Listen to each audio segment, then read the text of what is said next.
Sir, Bharat देश इस दुनिया के सबसे युवा देशों में आता है। We are one of the youngest countries in the world. हमारे देश की औसत उम्र मात्र 29 साल है। हमारे देश की 65% आबादी 35 साल से कम आयु की है। हमारे देश की आधी आबादी 50% से ज्यादा आबादी 25 साल से कम आयु की है। लेकिन क्या हमारे नेतागण, हमारे चुने हुए प्रतिनिधि भी इतने युवा हैं? ये सवाल मैं आज आपके सामने रखना चाहता हूं।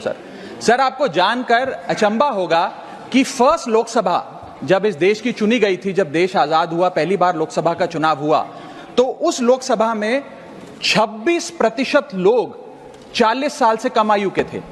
और अभी 17वीं लोकसभा, जो अभी 2-2.5 महीने पहले समाप्त हुई, उस लोकसभा में मात्र 12% लोग 40 साल से कम आयु के थे।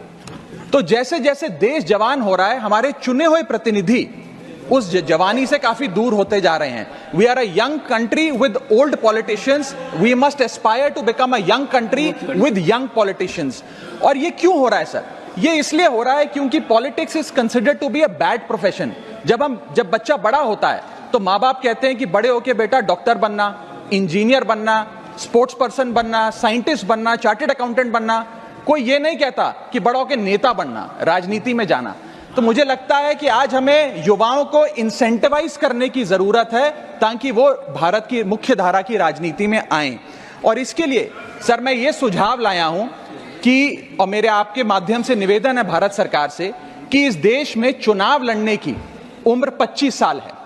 आप लोकसभा का चुनाव हो या विधानसभा का चुनाव हो, वो चुनाव लड़ने के लिए आपकी कम से कम उम्र 25 साल होनी चाहिए।